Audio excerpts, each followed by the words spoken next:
You know, usually when we think about assembling a team for like a truly high-stakes operation, there's this baseline expectation of extreme precision. Oh, absolutely. Like, think of a heist movie or a specialized surgical unit. You don't hire the getaway driver because they happen to be a really good listener. Right. You hire them because they know how to handle a hairpin turn at 90 miles an hour. Exactly. You want the person holding the scalpel to have spent a decade studying human anatomy, not just reading about it online. Yeah, we demand a direct correlation between the skill required and the person actually sitting in the chair. But the moment you step into the world of high-level politics, specifically government cabinet appointments, it feels like that logic just totally evaporates.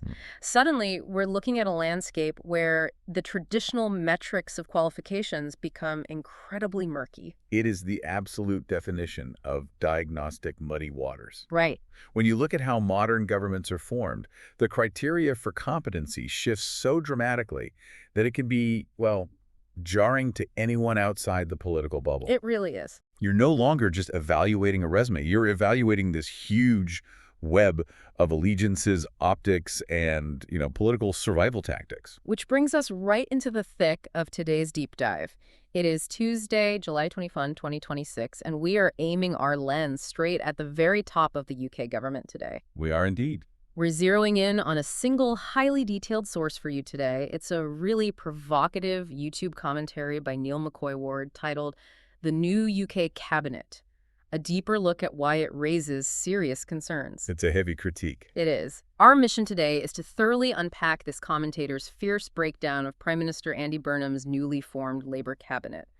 But before we get rolling, we need to weave in some crucial context for you listening. Yeah, this is really important. We are looking at a highly politically charged commentary today. It's a specifically libertarian and free market critique, and I want to firmly clarify that this deep dive is completely neutral. 100%. We are neither endorsing nor rejecting the libertarian, right-leaning, or left-leaning viewpoints discussed here. Our job today is just to impartially report on the arguments and ideas contained in the original video, just to help you understand the intense discourse surrounding this new government. Exactly. We're just the messengers analyzing the critique. And the core premise of this particular critique is, frankly, staggering. It really is. The commentator presents a synthesized overview with a very specific metric. He claims that out of the 28 main cabinet roles in Burnham's new government, 21 of them are held by people who are entirely unqualified for their specific portfolios. 21 out of 28, I mean, that is a massive ratio. It's huge. And what's fascinating is how he arrived at that number. He didn't just rely on his own gut feeling or personal bias. The creator states he actually took the resumes and backgrounds of these 28 individuals and ran them through 4 distinct AI tools. Yeah, he used ChatGPT, Gemini, Grok, and Perplexity. Right. And he asked the models to evaluate their professional competency for the specific government departments they now run. And he claims all 4 models corroborated his conclusion. Only 7 qualified picks. 21 largely unqualified. Okay, let's unpack this. Because you can't just throw out an AI-verified statistic like that without explaining the overarching grievance driving the analysis, right? Right, exactly. The commentator evaluates these controversial appointments by arguing that the new cabinet structure prioritizes 2 things above all else: absolute loyalty to Andy Burnham and a rigid adherence to a 50-50 male-to-female DEI quota. Diversity, equity, and inclusion. Exactly. Yeah. And in his view, those 2 pillars have completely overshadowed actual competency and domain experience. Yeah, and he points specifically to Bridget Phillipson, the Equalities Minister. He notes that she believes heavily in implementing diversity quotas. Right. But the commentator's argument here isn't just a philosophical disagreement. It's about the mechanical failure of quotas. He claims this strategy fundamentally, quote, never works. Because of the practical application of it. Exactly.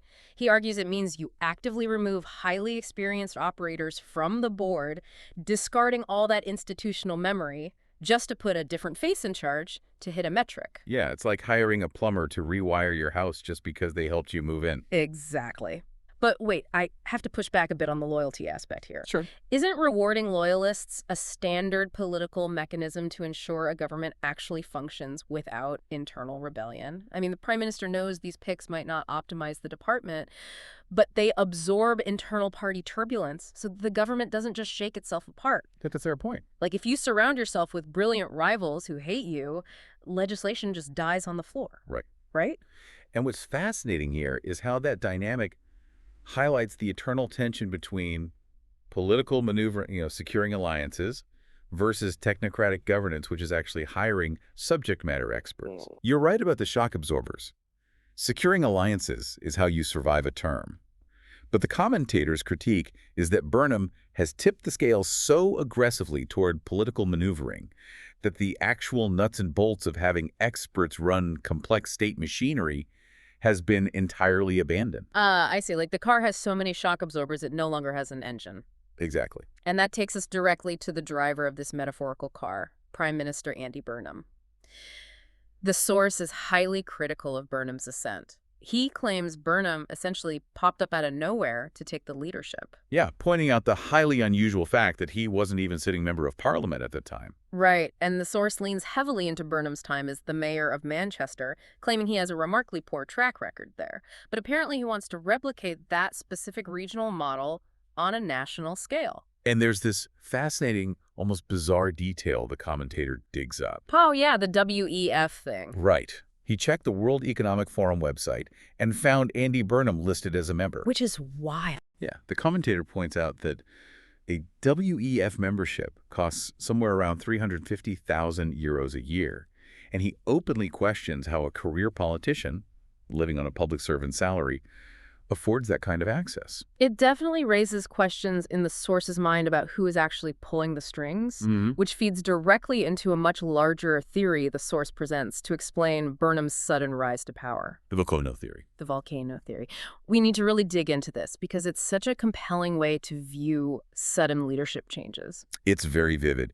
The commentators suggest that governments manage public pressure and societal anger like a volcano. If you don't have vents to release the built-up pressure, the whole system eventually explodes. Right. In his view, the previous labor leader, Keir Starmer, had accumulated massive amounts of public stress and dissatisfaction. So the political machine needed a vent. They swapped Starmer out for Burnham to act as that pressure release. But how does a simple aesthetic swap actually pacify a restless public if the underlying policies don't fundamentally change? Because the source stresses that Starmer and Burnham are basically the same ideological entity. It's entirely about manipulating the media cycle. By changing the front man, the party gets a reset. The public feels a temporary sense of change, which relieves the immediate pressure, even though the foundational architecture remains identical. Wow. The video even suggests Burnham is merely a face, a highly polished front man with someone else behind the scenes actually coordinating the grand strategy. That is a striking accusation. And this deep skepticism about Burnham bleeds directly into how the source evaluates the unqualified key roles in the cabinet. Let's drive through some of these shocking claims. Let's start with the Chancellor, John Healey. Yeah, arguably the second most powerful role in government. They hold the purse strings, and according to the source, Healey was previously the defense secretary. Right, and before that, a junior in the Treasury, but crucially not a decision maker. Exactly. The commentator stresses that Healey has zero top-level economic qualifications, yet he's now steering a massive economy. And right next to him, you have Ed Miliband, the new foreign secretary.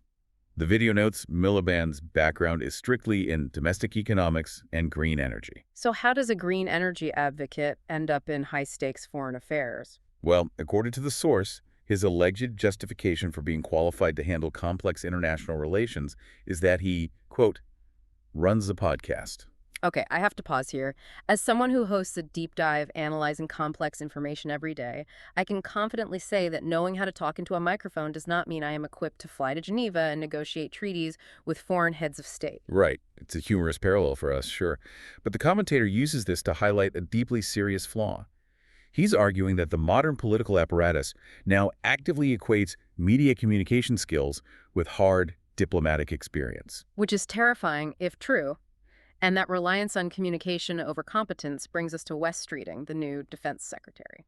This one baffled the commentator the most. Oh, for sure. The source claims Streeting was placed here just to stop him from running against Burnham.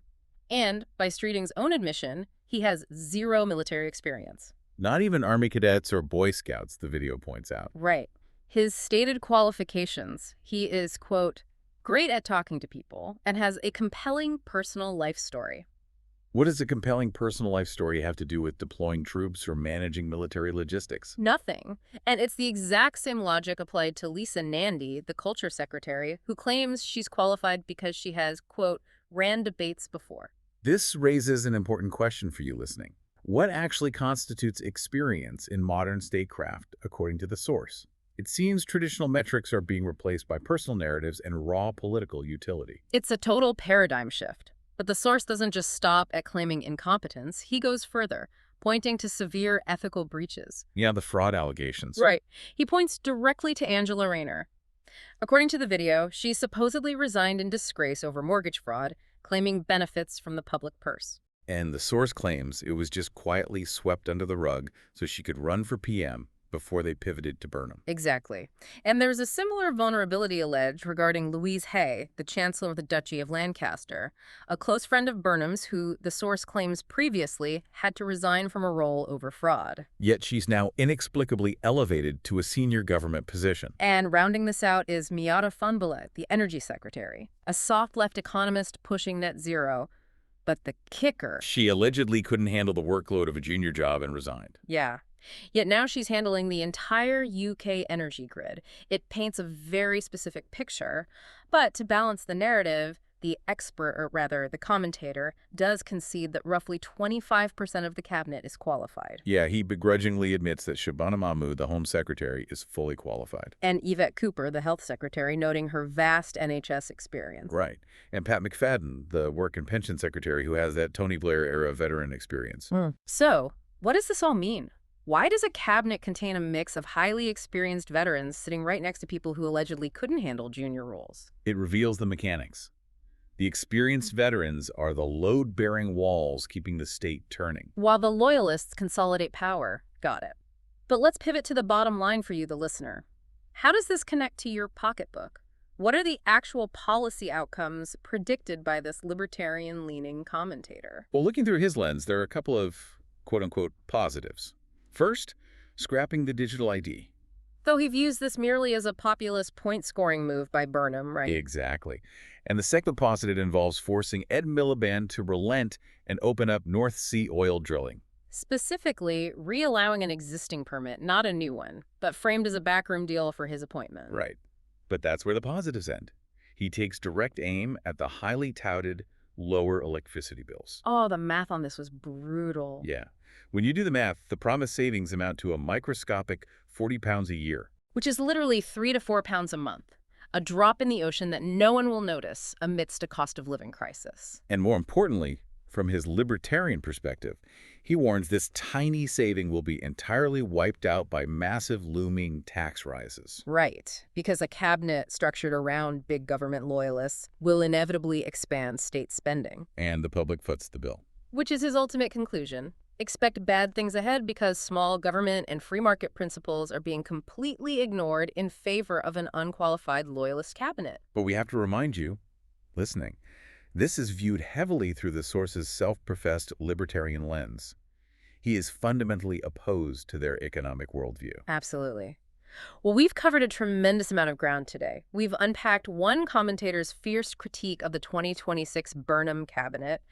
We explore the tension between political loyalty, DEI quotas, and technocratic competence. And the alleged ethical blind spots of the administration. It's a lot to process.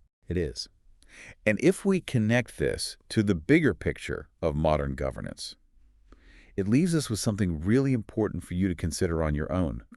In a world where governments rely heavily on career civil servants to actually execute policy, does a cabinet minister actually need to be a subject matter expert in their field? Or is their real job today simply to be a highly skilled communicator who can sell the department's policies to the public? That is a brilliant, provocative question to leave off on. We want to thank you so much for joining us for today's deep dive. Keep questioning the information around you, and we will catch you next time.